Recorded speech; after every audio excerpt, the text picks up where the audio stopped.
नमस्कार, मैं प्रियंका राय आप सभी दर्शकों का अन्नदाता कार्यक्रम में स्वागत करती हूं।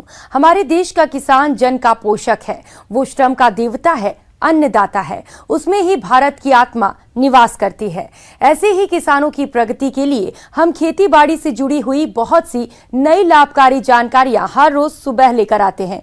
तो चलिए कार्यक्रम शुरू करने से पहले देखते हैं क्या है आज के अन्नदाता में। मूंगफली की उन्नत तकनीक से खेती कर ले अधिक उत्पादन।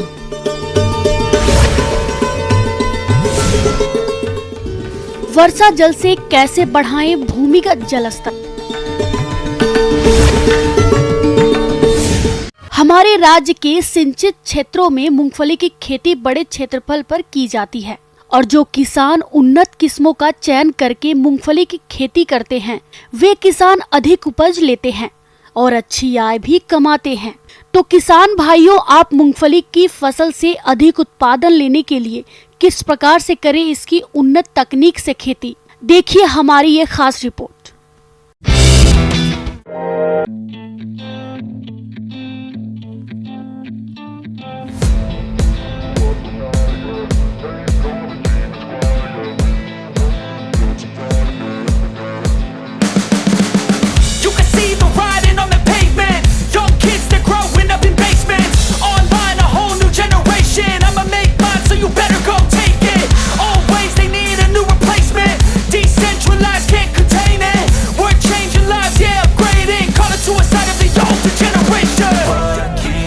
But now, yeah, make all the demons quiet, yeah, we were built to thrive, yeah, I think that we've all had enough. What keeps you up at night, yeah, make all the demons quiet, yeah, we were built to thrive, yeah, I think that we've all had enough, yeah, I think that we've all had enough.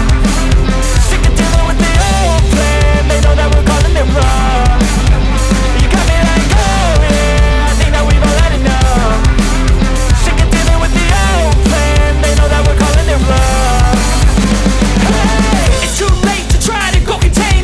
Generation fueled by creation. We live lives on a small screen nation. We control the airwaves, no negotiation. I refuse to think we need saving. Something good will come from creation. And when we think that the world is too anxious, we'll adapt, evolve, survive and save it. What keeps you up at night, yeah, make all the demons quiet, yeah, we were built to thrive, yeah, I think that we've all had enough. What keeps you up at night, yeah, make all the demons quiet, yeah, we were built to thrive, yeah, I think that we've all had enough, yeah, I think that we've all had enough. Sick of dealing with the old plan, they know that we're calling it wrong. You got me like, oh yeah, I think that we've all had enough. Sick of dealing with the old plan, they know that we're calling it wrong. एक खेत की सबसे पहले मिट्टी पलटने वाली हल से गहरी जुताई करते हैं। इसके बाद खेत में 15 गाड़ी पुराने गोबर की खाद को डालकर मिट्टी में अच्छे से मिला दिया जाता है। इसके बाद 2 बार कल्टीवेटर या रोटावेटर लगाकर खेत की अच्छी तरह से जुताई करते हैं। इसके बाद खेत में पाटा लगाकर भूमि को समतल कर दिया जाता है। उर्वरक की मात्रा। किसान भाइयों, मूंगफली की खेती से अच्छी पैदावार लेने के लिए मिट्टी की जांच करवाकर जरूरत के अनुसार संतुलित मात्रा में उर्वरकों का प्रयोग करना चाहिए। वैसे तिलहनी फसलों में नाइट्रोजन उर्वरक की आवश्यकता नहीं होती है। इसके बावजूद भी इसके बेहतर उत्पादन के लिए असिंचित दशा में यूरिया 25 किलो और फास्फोरस 187 किलो प्रति हेक्टेयर, सिंचित दशा में यूरिया 43 किलो और फास्फोरस 443 किलो, जिप्सम 250 किलोग्राम प्रति हेक्टेयर डालते हैं। मूंगफली की बीज दर। किसान भाइयों, मूंगफली के बीज के आकार, प्रकार, किस्मों पर निर्भर करता है। कम फैलने वाली झुमका किस्मों के लिए बीज की मात्रा 100 किलोग्राम प्रति हेक्टेयर और फैलने वाली विस्तारित किस्मों में 65 किलोग्राम और अर्ध विस्तारित किस्मों के लिए 80 किलोग्राम बीज की आवश्यकता होती है। बीज उपचार। किसान भाइयों, फसल को कीट बीमारियों से बचाने का सबसे सस्ता और अच्छा उपाय है बीज उपचार। इसके लिए सबसे पहले फफूंदीनाशक 2 ग्राम थिरम प्रति किलो बीज उपचारित करते हैं। इसके बाद कीटनाशक 5 मिलीलीटर प्रति किलो बीज की दर से उपचारित करते हैं और अंत में 200 ग्राम राइजोबियम कल्चर से 10 किलो बीज की दर से उपचारित करके छाया में सुखाकर बुआई करते हैं। मूंगफली की बुआई। बीजों की बुआई समतल भूमि में मशीन के द्वारा की जाती है। विस्तारित और अर्ध विस्तारित किस्मों के लिए पंक्तियां से पंक्तियां की दूरी 40 से 60 सेंटीमीटर, पौधे से पौधे की दूरी 15 सेंटीमीटर, बीज की गहराई 4 सेंटीमीटर पर करते हैं। झुमका किस्मों की बुआई। पंक्ति से पंक्ति की दूरी 30 से 45 सेंटीमीटर, पौधे से पौधे की दूरी 15 सेंटीमीटर, बीज की गहराई 4 सेंटीमीटर पर करते हैं। बुआई का सही समय 15 जून से 7 जुलाई तक का है। खरपतवार नियंत्रण। मूंगफली की बुआई के बाद अक्सर किसान भाइयों के सामने खेत में खरपतवारों की समस्या देखने में आती है। इसके समाधान के लिए यदि किसान बड़े क्षेत्र में बुआई करते हैं और मजदूरों की समस्या हो तो रासायनिक विधि द्वारा खरपतवार पर नियंत्रण पाने के लिए 800 लीटर पानी में 3.3 लीटर पेंटीमेथैलियन का घोल बनाकर बुआई के 48 घंटे के अंदर छिड़काव करें। और जिन किसान भाइयों के पास खरपतवार नियंत्रण के लिए मजदूर आसानी से मिल जाते हैं, वो पहले निराई गुराई 20 से 25 दिन पर, इसके बाद आवश्यकता के अनुसार खेत में खरपतवारों को निकालते रहें। इस बात का ध्यान रहे कि मूंगफली में पेंगिंग सुइया की अवस्था पर किसी तरह की निराई गुराई ना करें और समय पर वर्षा ना हो तो आवश्यकता अनुसार सिंचाई करें। ऐसा करने से फसल की बढ़वार अच्छी होगी, पैदावार अधिक मिलेगा, किसानों को मूंगफली की खेती से अच्छा मुनाफा होगा। किसान भाइयों, अब लेते हैं एक छोटा सा ब्रेक। ब्रेक के बाद आप सभी दर्शकों का अन्नदाता में स्वागत है।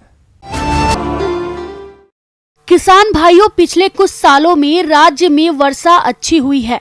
इस साल भी मानसून सामान्य रहने की संभावना जताई है और हर साल ये वर्षा जल यूं ही बहकर इधर उधर चला जाता है, या यूं कहें कि ये वर्षा जल बहकर व्यर्थ चला जाता है। और जैसा कि भूमि का जलस्तर काफी नीचे चला गया है, साथ ही राज्य के कई जिलों में तो सिंचाई ही नहीं बल्कि पीने के पानी की भी गंभीर समस्या देखी जा रही है। इस पानी की कमी को आप आसानी से दूर कर सकते हैं, बस जरूरत है वर्षा जल को संग्रहित करने की। तो इसके लिए आप कौन कौन से उपाय अपनाएं, इस बारे में जानकारी दे रही हैं कृषि इंजीनियर निधि कुमारी।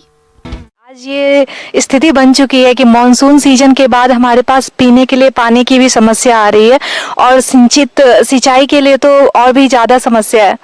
तो पहले बात करें कि जल संरक्षण में हम किसान भाई क्या कर सकते हैं। तो हमारे यहाँ कम से कम सतही सिंचाई जो होता है जनरली, उसके लिए हम क्या कर सकते हैं, पोखर की मतलब खुदाई कर सकते हैं अपने खेतों में।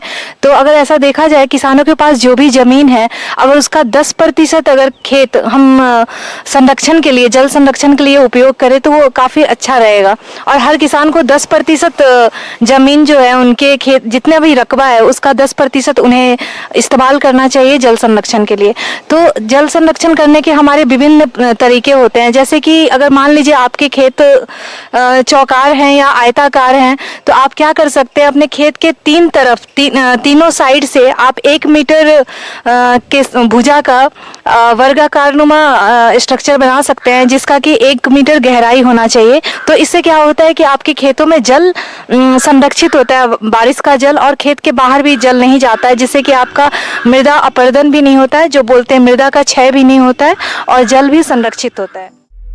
गांव का पानी गांव में और खेत का पानी खेत में की तर्ज पर अब पहाड़ का पानी पहाड़ में भी कवायद शुरू करनी होगी। इसके लिए पहाड़ी और पठारी क्षेत्रों में ढलान के विपरीत जुताई करना प्रमुख है। इसके अलावा अधिक ढलान वाली जगहों पर समोच्च खेती यानी सीढ़ीनुमा खेती को बढ़ावा देना होगा। पहाड़ों पर जगह जगह पर छोटी खाइयां खोदनी होंगी, जिससे वर्षा जल इनमें इकट्ठा होने लगेगा और धीरे धीरे रिसकर नीचे की ओर आएगा, जिससे भूजल स्तर में बढ़ोतरी होगी, साथ ही मिट्टी कटाव भी रुकेगा।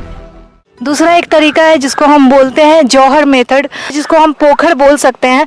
तो अपने जमीन के बीचों बीच एक आप पोखर नुमा संरचना बनाएं और उसमें आप जल संरक्षित कर सकते हैं, ताकि वो जल रिसाव होकर आपके भूमि के अंदर जाए और भूमि के अंदर के जल को के स्तर को बढ़ाए। और उसके बाद अगर हम बात करें कि क्या तरीके हैं, जैसे कि आप जाएं अगर परंपरागत तरीकों में, तो देखेंगे कि कुएं का बहुत ज़्यादा प्रयोग हुआ करता था पहले, और कुआं कभी सूखता भी भी नहीं था। लेकिन आज के कंडीशन में अगर हम बात करें, हम कहीं भी कुआं नहीं देखते हैं। कुआं होने से सिर्फ हम जल निकासी नहीं करते थे, उसमें जब बारिश होता था तो वो जल को संचय भी करता था, और वो जल जितना संचय होता था वो जमीन के अंदर जाके भूमिगत जल को भी रिचार्ज करता था। तो ये जो एक कुएं का मैंने उदाहरण इसलिए दिया कि एक परकोलेशन टैंक जिसको बोलते हैं, उसकी गहराई थोड़ी ज़्यादा होती है और उसका सरफेस एरिया जो ऊपर का एरिया होता है वो जस्ट कुएं की तरह ही होता है।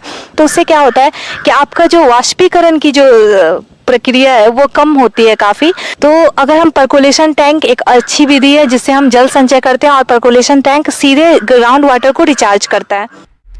सबको जागरूक नागरिक की तरह जल संरक्षण का अभियान चलाते हुए बच्चों और महिलाओं में जागृति लानी होगी। अगर प्रत्येक घर की छत पर वर्षा जल का भंडार करने के लिए 1 या 2 टंकी बनाए जाए और उन्हें मजबूत जाली या फिल्टर कपड़े से ढक दिया जाए तो हर नगर में जल संरक्षण किया जा सकेगा।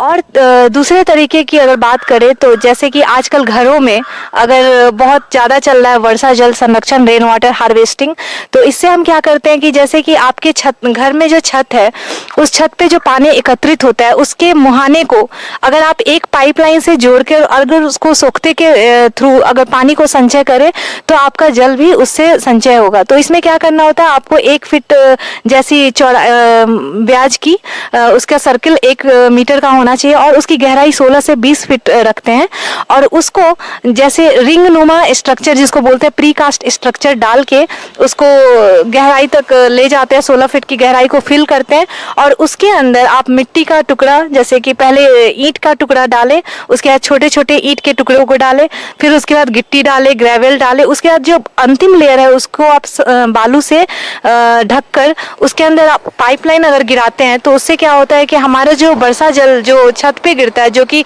वेस्टेज है उसको हम एकत्रित करें तो हमारे घर के आसपास के एरिया भी रिचार्ज रहेंगे, वहाँ पे पानी का लेयर कभी भी नीचे नहीं जाएगा। अगर खेती की बात करें तो खेतों में छोटे छोटे तालाब, पोखरा या डोभा को बनाना पड़ेगा जिसमें वर्षा का पानी इकट्ठा हो सकेगा। साथ ही खेतों में मेड़बंदी के काम को बढ़ावा देना होगा। नदी नालों पर डैम बनाने में भी जल संरक्षण काफी सहायक है। ऐसे में छोटे छोटे नालों पर कच्चे डैम बना सकते हैं जिसमें काफी पानी को इकट्ठा किया जा सकता है। इनसे भूजल स्तर भी बढ़ता है। इसके अलावा नहरों और सिंचाई नालियों की सफाई करनी भी जरूरी है। किसान भाइयों, वक्त के साथ साथ पुराने तालाब में मिट्टी की मात्रा अधिक बढ़ जाती है जिससे उनकी जल धारण क्षमता कम हो जाती है। ऐसे में पुराने तालाबों का गहरीकरण करना बेहद जरूरी होता है। साथ ही नलकूप और कुओं का पुनर्भरण करने हेतु जरूरी संरचनाओं को बनाना भी जरूरी है और फसलों की सिंचाई में टपक और फव्वारा जैसी उन्नत तकनीकियों को अपनाने की जरूरत है ताकि कम पानी में अधिक फसलों की सिंचाई की जा सके। उसके बाद अगर दूसरी प्रक्रिया अगर हम बोले तो उसमें क्या होता है कि जहाँ भी आपका बोरवेल है जहाँ से आप पानी निकालते हैं, जैसे हैंड पंप है आपका या मोटर आपने लगाया हुआ है सबमर्सिबल, तो वहाँ वाले इलाकों में भी आप क्या कर सकते हैं कि वहाँ पे एक जैसे कि समानांतर तरीके से जहाँ पे एक बोरवेल है उसके समानांतर तरीके से आप एक गड्ढा करें और वहाँ पे आप एक फिल्ट्रेशन यूनिट लगाएं, उससे भी हमारा जल रिचार्ज होता है। तो मैं सभी लोगों से ये आग्रह करती हूँ, अनुरोध करती हूँ कि आप लोग आगे आए और जब सोख्ता निर्माण हो तो इसमें अपना हिस्सा लें और अपने घरों में भी आप सोख्ता का निर्माण करवाएं। आगे और भी है खेती बाड़ी से जुड़ी हुई बहुत सी रोचक जानकारियां। यहाँ रुकेंगे एक और छोटे से ब्रेक के लिए। ब्रेक के बाद एक बार फिर आप सभी दर्शकों का अन्नदाता कार्यक्रम में स्वागत है।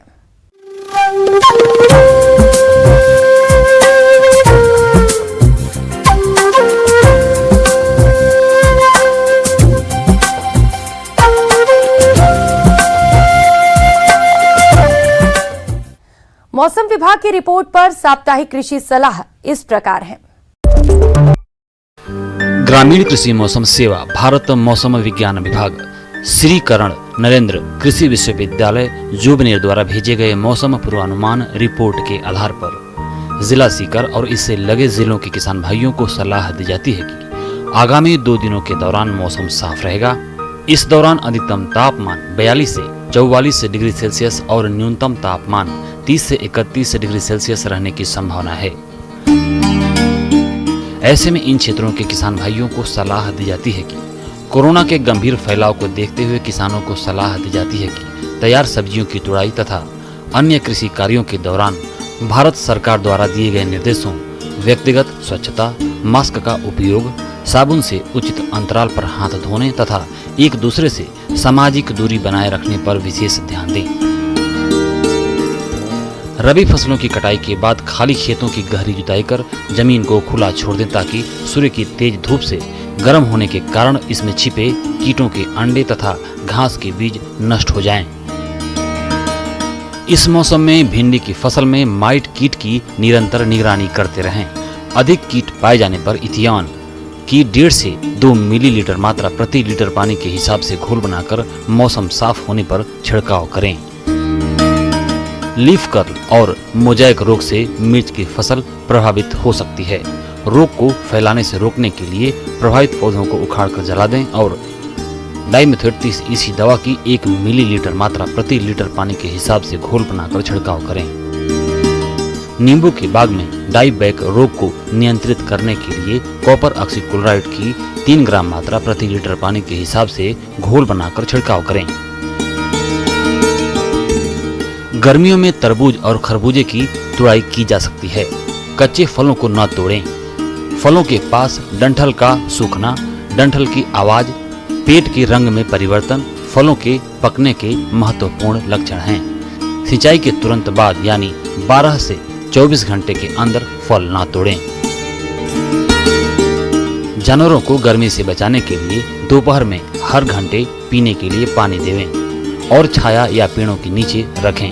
उन्हें स्वस्थ रखने के लिए 50 ग्राम आयोडीन युक्त नमक या 50 से 100 ग्राम खनिज मिश्रण प्रतिदिन फीड और हरे के साथ दें।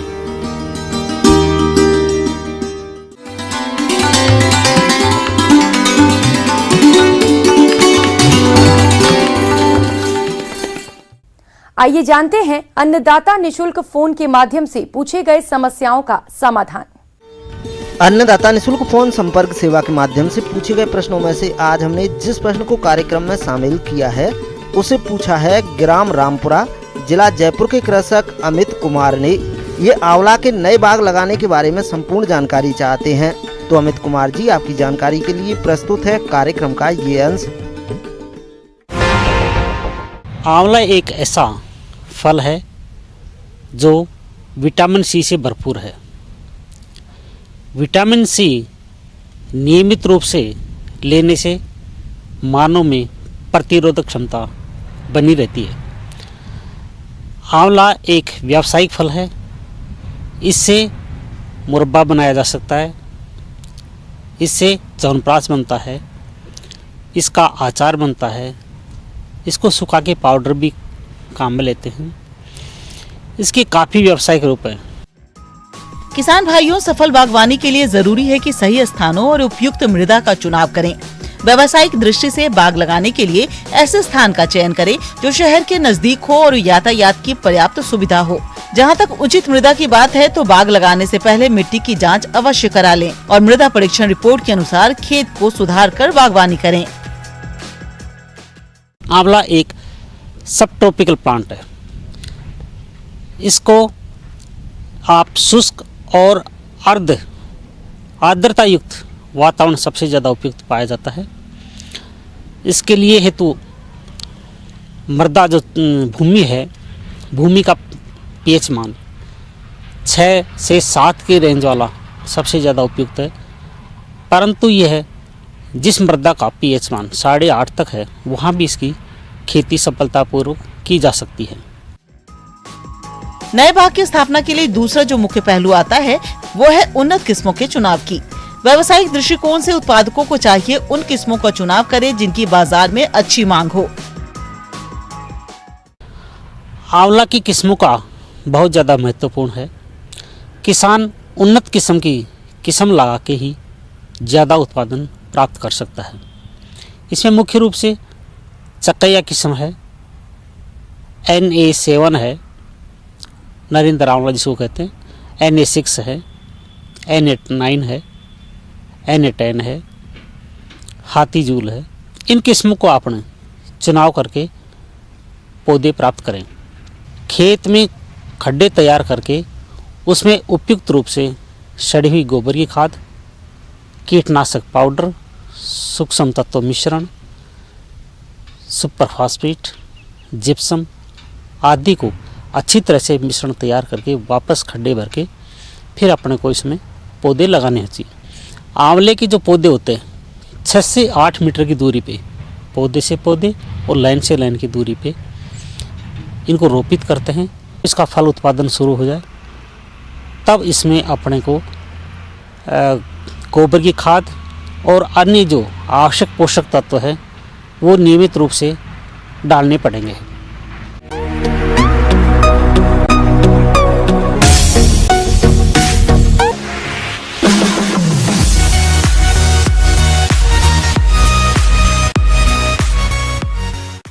एक नजर डालते हैं राज्य की कुछ मंडियों के प्रमुख फसलों के बाजार भाव पर।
किसान भाइयों, कृषि संबंधित समस्या और सुझावों के लिए आप हमें इस पते पर संपर्क कर सकते हैं।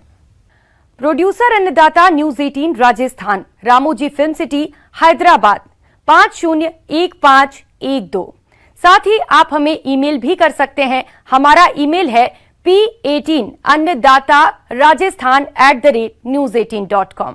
इसके अतिरिक्त आप हमें निःशुल्क हेल्पलाइन नंबर 1800-8892-163 पर सोमवार से शनिवार सुबह 10 से शाम 4 बजे के बीच संपर्क कर सकते हैं। अब समय हो रहा है आपसे विदा लेने का। कल फिर मुलाकात होगी कृषि से जुड़ी महत्वपूर्ण जानकारियों के साथ। तब तक के लिए नमस्कार।